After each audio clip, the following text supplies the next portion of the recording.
Noong ako'y nakagawa ng vlog patungkol sa proseso kung paano ba kumuha ng SSS ID or UMID ID, marami tayong katanungan na natanggap at ating babasahin ang mga concern nang sa gayon mabigyan natin ng kasagutan. Halina't ating babasahin. Unang tanong galing kay Rosito Malana. Sabi niya dito, bakit sa akin sir April pa successful and until now hindi pa na-deliver ang sa akin na ID? Pangalawang tanong naman ay galing kay Rialyn Dulza. Sabi niya dito, galing ako sa SSS. Suspended daw ang pagkuha ng mga UMID ngayon. Bakit kaya?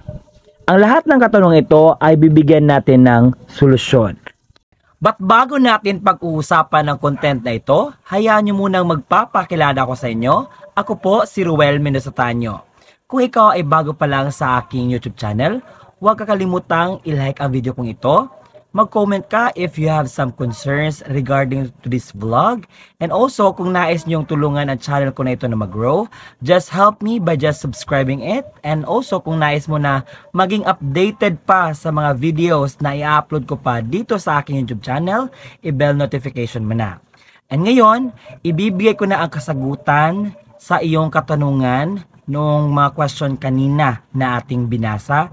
Nang sa gayon, para clear sa atin. Dahil marami na ang mga taong nag-aantay kung kailan ba talaga mapapasa kanila ang kanilang mga IDs. At bakit ba suspended?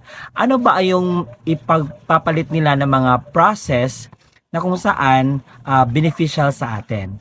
And as I have watched this live sa SSS, kasi yung nakaraan, may ginanap na stakeholders forum na kung saan pwedeng makapagtanong ang mga members sa SSS sa kanilang mga concerns at i-address naman kasama ng president sa SSS na si Makasait and also yung mga taong importante para sa pagsagot ng concern ng mga members.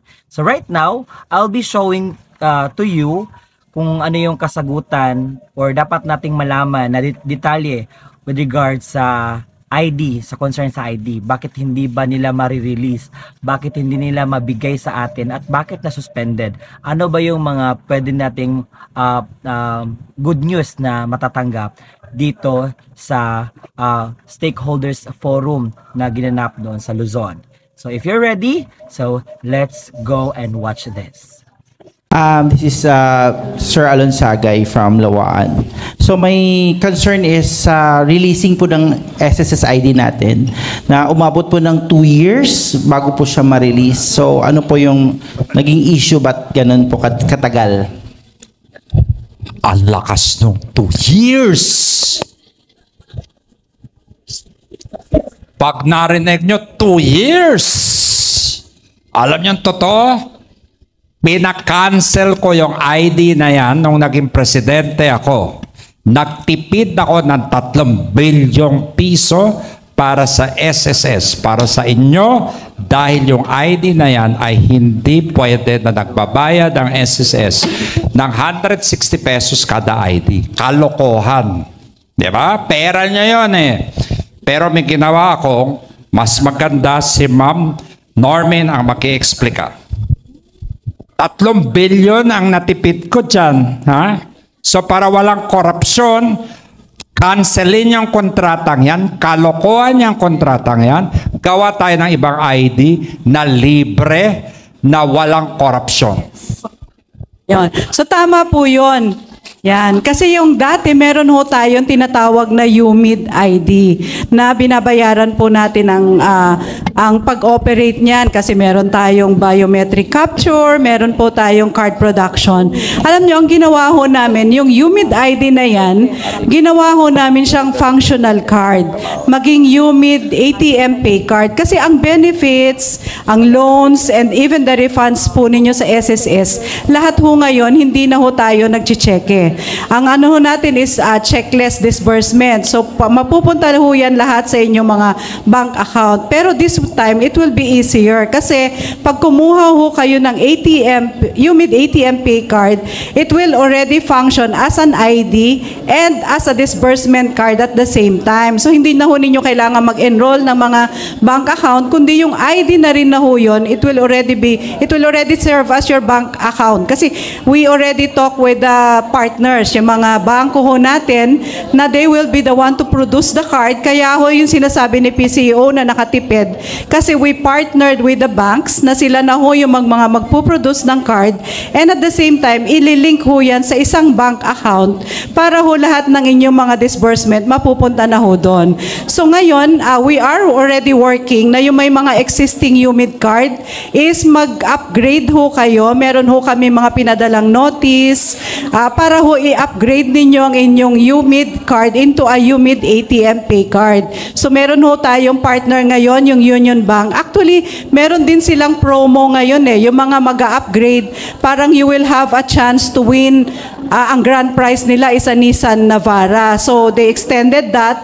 Mag-upgrade po kayo. Meron ho din sila mga iPhone, part of that. Kaya ngayon naman yung mga wala pa, kasi ito yung mga for the existing UMID card holder. Yung mga bago ho na wala pa, meron ho kami ngayong wino-workout. Magkakaroon na ho tayo, hindi na ho siya UMID. Kasi yung UMID, this is consortium ho yan with other government agencies. Pero we will have our very own SSS pay card. So nakipag-usap na ho tayo with the PSA para ho mas mabilis yung matching. So kunyari meron na ho kayo mga national ID, yung PhilSys ID, it will be faster na makakuha ho sa amin ng SSS pay card. So we are already talking with the PSA para ho mas mabilis yung ating validation and the verification, at mas marami na ho kaming kinakausap na bangko ngayon. So in the works na ho, Union Bank, RCBC, mamimili ho kayo doon ng mga bangko kung sino yung gusto ninyo para dito sa ating SSS pay card.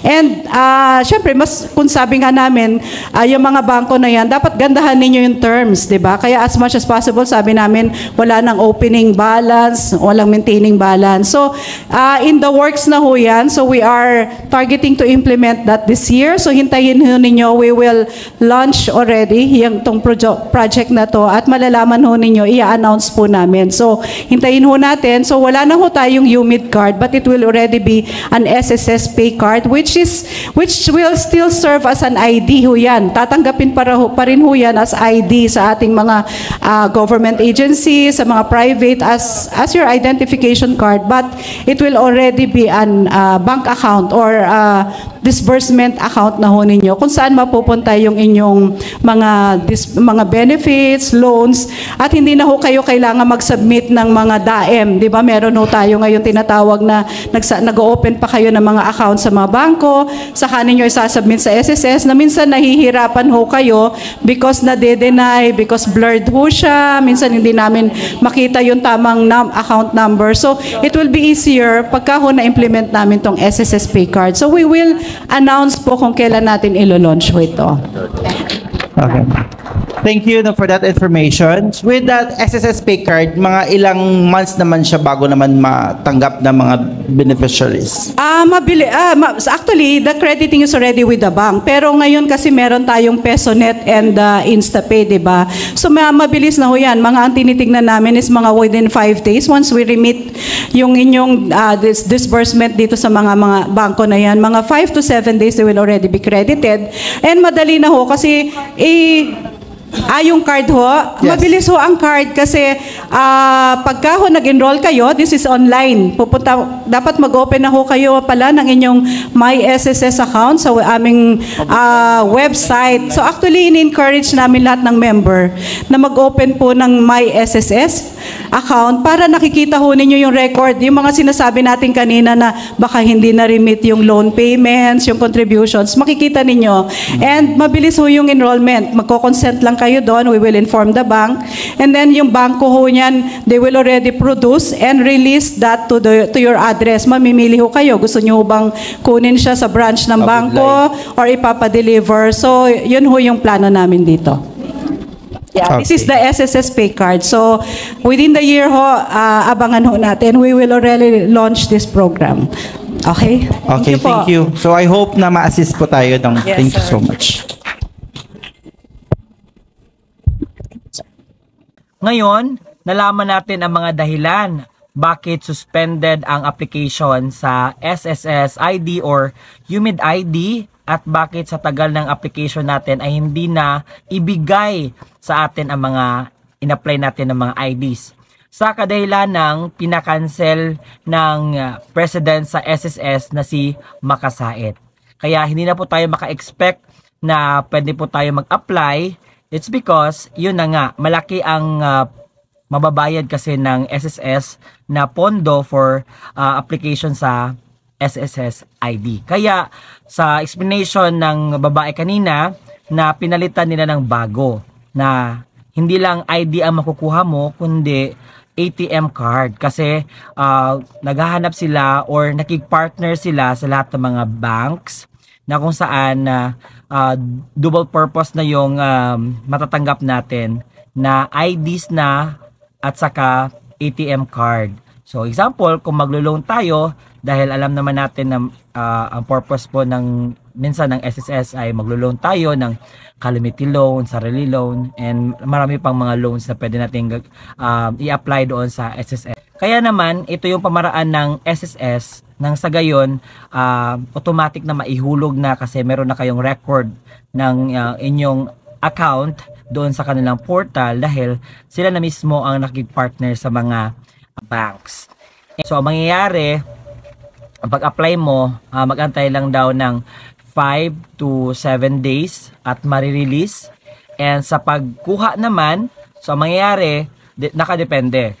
Kukunin mo ito sa site kung saan pinakamalapit na SSS sa inyo at pwede ding ipapadeliver ninyo sa inyong bahay. Pero, para mas madali, kunin mo lang doon sa pinakamalapit na SSS branch dahil minsan medyo delayed yung mga deliveries ganon, so ikaw na lang kumuha doon. And also expect natin dahil na sila na i-launch at mayroong progress yung ginagawa nila na pamaraan sa SSS IDs plus ATM card. So ngayon nasagutan na ang mga katanungan. I hope and it is very clear sa lahat ng tagapanood, no, na nung nakaraan kasi napakaraming katanungan, sir, bakit suspended pa rin? Kailan ba babalik? Ano ba yung nangyari? Bakit hindi kami makapag-apply dahil suspended daw? So and sa stakeholders forum talagang inaalam nila ang mga concerns ng mga members sa SSS nang sa gayon malaman din ng ano tawag dito mga SSS staff na merong mga concern na dapat i-address lalo na sa mga members nito. And I hope na na-deliver ng mabuti at na-address ng SSS ang mga katanungan regarding sa pagkawala na ng IDs or application, bakit suspended. So yun lamang po ang maibigay ko na detalye. So hindi pa ako nagbigay, but then yung SSS na live mismo dahil nalaman ko na it's very useful na malaman din ng aking mga viewers dito sa YouTube na ipaalam kung ano man yung nangyari, anong updates sa anumang bagay when it comes to SSS. So yan lamang po. Maraming salamat. Thanks for watching.